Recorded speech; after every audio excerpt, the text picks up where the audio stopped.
Welcome back, and joining me now is Ray Dalio, the founder of the world's largest hedge fund, Bridgewater Associates.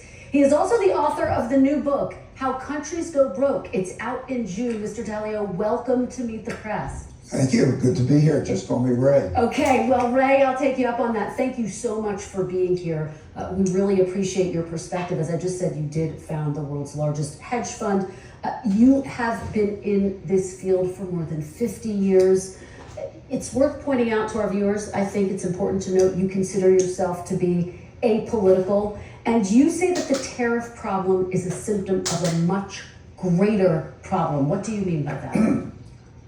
There's a financial problem. There's an imbalance problem.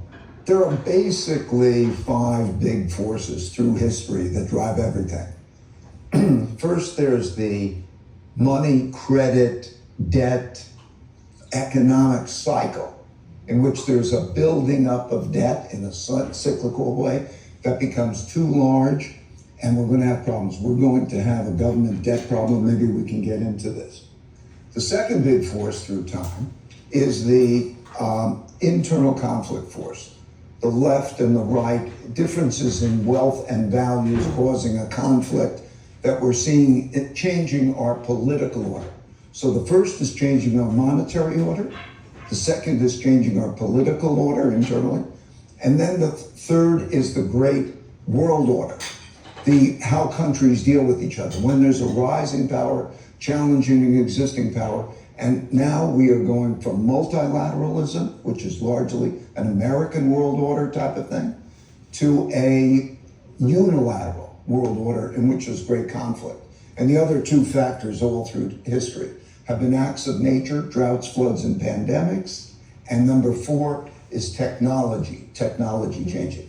And how they are coming together are the main forces behind this. For example, there can't be imbalances anymore in that environment. Do you think that President Trump's tariffs are exacerbating what you are describing, this complicated mix of challenges that the world is facing? I think it's just a function of how well they're handled. You know, it's a reality that it's a desire to bring in tax revenue from that.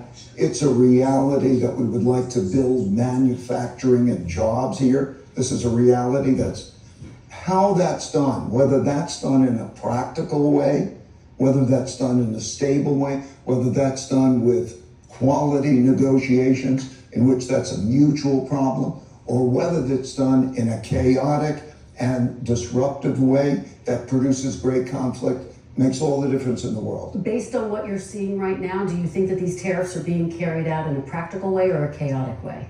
I think we'll see. So far, very disruptive, right?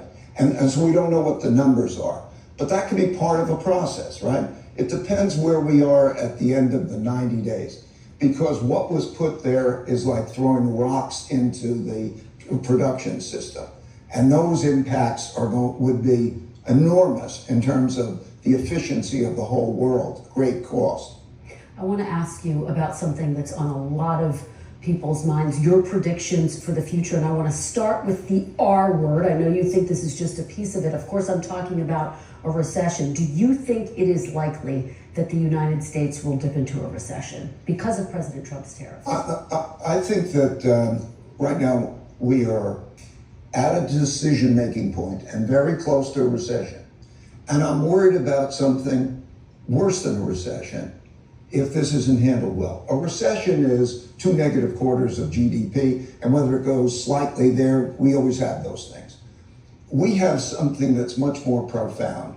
We have a breaking down of the monetary order. We are going to change the monetary order because we cannot spend the amounts of money, so we have that problem. And when we talk about the dollar and we talk about tariffs, we have that. We are having profound changes in our domestic order, how ruling is existing. And we're having profound changes in the world order.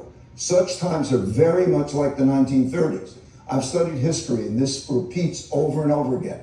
So if you take tariffs, if you take debt, if you take the rising power challenging existing power, if you take those factors and look at the factors, those changes in the orders, the systems, are very, very disruptive. How that's handled could produce something that is much worse than a recession, or it could be handled well. Let's take the debt situation. Yeah. I'm sorry, go ahead. Well, very quickly, because I want to be very specific about what you mean. You're saying worse than recession. You're saying this is reminiscent of the 1930s. We should tell our viewers you correctly predicted the 2008 financial crisis.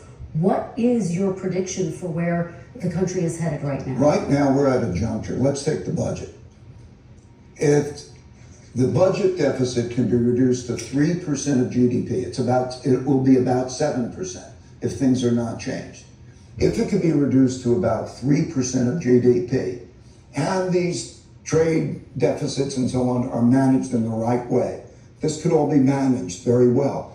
I believe that members of Congress should take the pledge, what I call the 3% pledge, that in one way or another, that they will get that budget deficit down to that number. If they don't, we're going to have a supply-demand problem for debt at the same time as we have these other problems. And the results of that will be worse than a normal recession. So, and just to follow up on that point, worse than a recession, you're talking about the 1930s. What specifically are you warning of? Are you saying that it could be as bad as a depression? What's your biggest fear? The value of money. What is a storehold of wealth? That is a bond. In other words, one man's debt is another man's assets, bondholders. And so we're going to be in a situation where if that storehold of wealth is in jeopardy because there's too much supply and demand and so on, and we have a monetary inflation, we will have great disruptions. And that could be like the breakdown of the monetary system in 71. It could be like 2008. It's going to be very severe. I think it could be more severe than those if these other matters simultaneously occur.